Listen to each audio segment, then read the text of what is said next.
I'm gonna slash and gash, cut another hole in your ass, spill blood on the wall, play tennis with your balls. If the phone rings, don't answer the call, slit your throat, fuck you like a goat, and peel your foreskin off and wear it like a winter coat. Peace. That's right, today we're talking about my very first slasher movie that I have ever reviewed. This is YouTube. This is a prop, y'all. This is not a real. Forget that. But yeah, we're talking about my very first slasher movie, and of course, we gotta start it off with the Scary Movie homage right then and there. Which, by the way, that freestyle by Scream, Ghostface Killer. Well, Ghostface serial killer in this case, not the rapper Ghostface Killer, but straight fire, right? But yes, today I watched my very first slasher movie. Well, not today, but a couple of days ago. But we're going to treat it like today. Still relatively recent. And that very first slasher movie that I saw was none other than Halloween 1978, I believe. 1978, 1979. I think it's 78. I'm going to have to fact check that. But yeah, the very first Halloween movie, I saw it a couple of days ago. And that's right, I've never seen a slasher movie before. This was my first slasher movie. And I have to say, it was a pretty good experience. I did enjoy this movie quite a bit. And I don't watch much horror movies. I've only seen a handful across my lifetime, which is funny because I've read a lot of horror books and I've seen a lot of horror TV shows.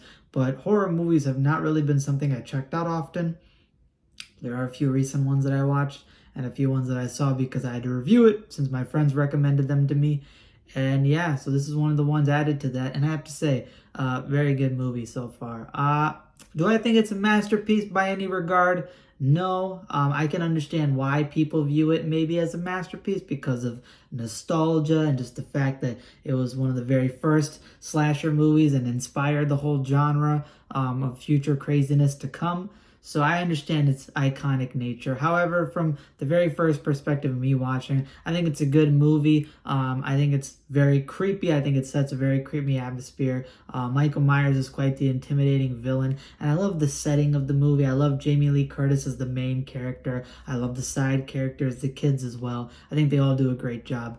And yeah, this is overall a very fun experience. I would recommend anybody who's not seen Halloween for some reason, the very first one, to go watch it. And then I would also recommend that you probably try to watch it on Halloween itself because it's very creepy. And there'll probably be some motherfuckers wearing Michael Myers mask out there that gonna give you a heart attack when they start asking you for Snickers bars. Because let me tell you something. After you watch this movie, you come in with that Snicker bar, you ain't getting nothing, my boy. You ain't getting nothing. You ain't sneaking up on me like you did Jamie Lee Curtis and her homegirls, all right? Yeah, that's not happening to me, buddy. But yeah. Let's talk about this review. Now, what is Halloween about? So, basically you start off with this first person murder scene in the beginning of the film, and this basically introduces a young Michael Myers, in which case, mild spoiler, but it's the very beginning of the film, he ends up killing his sister, I believe on Halloween night. And he's dressed up in a clown costume. He basically waits for her boyfriend to leave, and since the parents aren't home, he sneaks up to her bedroom, and you know the deal. Stabs her to death. And mind you, stabs her to death while we get a wonderful visual of her perky racks. You know what I'm saying? But yeah, he stabs her to death. There's no real reason given. You find out that he went to obviously a psychiatric ward, and the doctor who was in charge of him basically was convinced that this kid is the embodiment of evil. Now, whether you take that seriously, literally, or if that's meant to be figurative, just for how kind of insane of a serial killer Michael Myers will turn out to be, and that's what the doctor saw in the kid, the fact that this kid was mentally unwell, or if it's actually meant to be like, he's actually the embodiment of evil, which by the end of the film, when you see certain stuff happen to Michael Myers that he survives from, you would be convinced so. So it's a little bit ambiguous, but yeah, the doctor basically found out this kid is fucked up in the head. He's not right in the head. Basically, when he looks into his eyes, he sees nothing in there but pure evil. This kid does not speak a word, has not spoken a word in 15 years, simply looks at the wall, disobeys everybody, and on this rainy night, essentially, I believe it was Michael Myers, as they're approaching this mental facility gate. They're about to move him, I think, to another prison site or maybe another building. They find out that all the mental patients have basically been released, and they see him out in the courtyard wandering past the fence.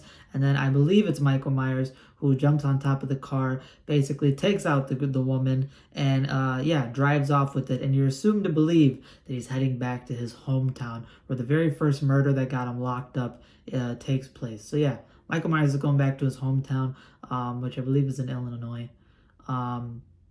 Yeah, he's going to be going back there during Halloween night. And you get introduced to the main character. Main character is Jamie Lee Curtis, this very kind of quiet teenage girl. She's very studies oriented. And her and her friends are basically trying to find out what they should do for Halloween night. They're going to be babysitting some kids, but they're also thinking about meeting up with their boyfriends, partying, potentially, asking out some boys for the upcoming dance that's going to follow up soon. And as they basically are trying to decide this and walking across the suburbs, you basically get introduced to Michael Myers and his whole scary persona, where he's basically following these women around. He's stalking all the kids. He's kind of undercover, being like a stalker or a creeper kind of figure. And, Jamie Lee Curtis starts noticing him basically in all these different corners. She notices him first when she's at school. She sees him across the street with this car, the car that he stole. You had an earlier scene where she didn't notice him, but Michael Myers is basically watching her for like 30 seconds straight, just walking away from her down the road. He follows her and her friends in a car. He appears behind bushes. He's very creepy. That scene where he's behind the bushes, extremely creepy. The thing about Michael Myers is that with the mask and with his basically blank, mentally unwell persona, he's basically stalking his victims, and he stalks them like a predator, the same way you would see a mountain lion or a tiger stalk its prey. He's very meticulous. He's very calculative. He's very quiet. He's very creepy, and it kind of sets that uncomfortable atmosphere which the film is aiming for, and I think it does it effectively. I think the build-up of suspense with Michael Myers is very effective. He's super creepy as a villain, and the fact that he does not speak, the fact that he has this brooding persona, the fact that at a very young age, I think it was 6 or 7 years, 21, so he's been locked away 15 years, so he would have been 6 years old. At 6 years old, he murdered his older sister, stabbed her to death in a costume. So that's one way to set up his character. Now that he's an adult, 21, I believe, 21 or 22 years old, he's this young adult, and he's basically ready to commit murder all over again. And you see in the movie, it takes a while to get to it, but you see him start stalking his prey. You see him start, basically committing the kills. And even, I have to say, even though they are very basic kills, because this is kind of the first slasher, they're very kind of tame in terms of the kills. I still would say they're effective, and they're mostly effective because of the fact that you have so much build-up with Michael Myers throughout the film, and the fact that he's so creepy. He's stalking them much like an animalistic predator would, and he's very opportunistic. He's kind of searching and throwing off people. And yeah, when you actually get to see the kills, even though they are basic in terms of what they are, I do think they are quite effective just for that build-up. And obviously you have some side plots. You have the doctor basically trying to warn the police and warn other people about Michael Myers. He starts to encounter some, murder victims potentially, which are undiscovered, but one of them, Michael Myers steals his, iconic outfit from. And yeah, basically he's trying to track down Michael. He knows how evil he can be. He knows how terrifying Michael and his potential is. So he's trying to inform police. He's trying to go back to the original house where the murder of his older sister happened. And he's going to try to stake out there and kill him or bring him back when he gets the chance. Whatever he has to do. And you see Jamie Lee Curtis basically very nonchalant throughout the film. Yes, she is paranoid. Yes, you have the foreshadowing with the kid that she's babysitting, basically asking, who is the boogeyman? What's the boogeyman? Is the boogeyman gonna come on Halloween night?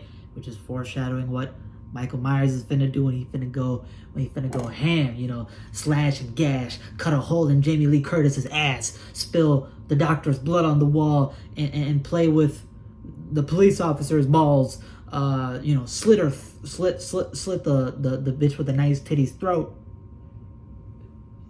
and then circumcise the boyfriend and wear that shit as a winter coat. Peace, but not really peace because it's murder. But it's murderous peace. I don't really know where I'm going with that. But yeah, this is a good film. I would give it 8 out of 10, which may not seem high enough for some of you. I know some of you are probably Halloween fans. Some of you probably watched this when it first came out. It's very nostalgic for some of you. And yes, it is the very first slasher movie, basically, which sparked up the genre, at least for what the popular genre of tropes and stereotypes in the further films are. And I understand that, which is why I still give it a bit of credit. However, as a film, really not much happens throughout the majority of it. Majority is just build up. And when it does come to the kills, yes, they are effective. However, they're very kind of basic. And it's sort of like the similar thing that I've heard arguments about before, and I even brought it up. Me and my friends on the podcast and stuff that we do, we've brought this up in other kids horror and other horror mediums, where even though it is the original, there are ones after it that are much better. And I can see people for what it is giving it, a 9 or higher. But for me, being, the first slasher movie I've ever seen, and being kind of an introduced newbie into the horror movie genre, the slasher genre, and of course the Halloween franchise, I'm going to give it an 8 out of 10. People have told me that there are better movies after this. One specifically was recommended to me by Completionist and Ultimate Goosebumps Man, so I'm going to check those out. Shout out to them. But yeah, I give this an 8 out of 10. I think it's an effective film. I think it's a pretty good movie, and I would recommend it to all of you. I think it's effective if you watch it on Halloween. It'll set up a nice atmosphere, and of course it has that olden, late 70s, early 80s charm in terms of horror. Nice atmosphere, creepy, not too much going on, more so building up suspense, much like how real life would be. And yeah, I think it's pretty effective. Only downsides are really, again, not much happens throughout the movie. The kills are effective, but they're kind of basic. And then my really biggest kind of gripe with this is the ending, where certain stuff happens to Michael Myers involving people potentially fighting back or defending themselves. The climax itself is very good. This is why I'm giving it an 8 out of 10. The climax of the movie with Jamie Lee Curtis and Michael Myers, kind of relationship right there, setting it up. I think that was very effective. I think it's really well done. And I would list it probably as probably one of the great up there with some of the great horror movie scenes. But again, with what happens to Michael Myers involving some things where people fight back, people try to defend themselves, and the fact that he could kind of take a lot more damage than should be humanly possible or humanly explained. Again, the doctor kind of kept it ambiguous with, is he actually this supernatural evil? Is he really evil embodiment like the devil itself? Or is he, figuratively speaking, that this is just a mentally unwell kid who became this prolific serial killer? Michael Myers being strong and quiet and fast is believable, but just how much damage and the stuff that he goes through and the stuff that he tanks and survives kind of takes me out of it. I get it to a degree, but, it's unrealistic. And for a movie that for the most part is very realistic, the fact that kind of happens at the end and goes down in a strange direction, it took me out of it. But does it lower the score tremendously? No. It's just, this is a good film. Really nothing more than that. And yeah, I would recommend it to you guys. 8 out of 10. Very good to quite good movie. And yeah, that's all I have. Shout out to Michael Myers, a great villain, and I'm excited to watch the rest of Halloween as well as watching some other horror movies. So for all of you watching, if you haven't done it already, what I'm saying, hit that like button down below. Hit that subscribe button down below over there. Or else I'm a slash and gash and cut a hole in your ass. Not lying that time. Hit that like button. Hit that subscribe button. I mean it for real. I'm gonna pull up again. Michael Myers ain't the only one you gotta worry about, brother. Hey, we can go Scream Hindu edition, Scream Desi edition, Pull up in a 7-Eleven and go to work, you know what I'm saying? But anyway, hit that subscribe button, hit that like button if you enjoyed. Also, by the way, if you have any recommendations for horror movies that you want me to watch, or slasher movies, or if you want to let me know your thoughts about the Halloween movie, the Halloween franchise as a whole, what are some of your favorites? Films out of it, what are some of your least favorite? Comment that all down below. Let me have a discussion with you guys about it. And yeah, I'll check out your recommendations. Anything you list below, I will put it on my list to check out. And that's all I have for today. Hope you guys enjoy the fact that I'm now reviewing horror movies, especially adult horror movies. And yeah, be excited for the new content to come. That's all I have for today. Deuces. That was a long take. My mouth is dry as hell. It's been a long day. Today in college, half of the classes were empty because it's Thanksgiving weekend. But you know what? This is what I gotta do. I gotta make content for y'all. I gotta talk about the horror goodness. and I gotta do whatever it takes to make freestyles of some of my favorite movies. And by the way, use this as a prop. This is fun to carry. It makes you feel powerful, and real killer. Like.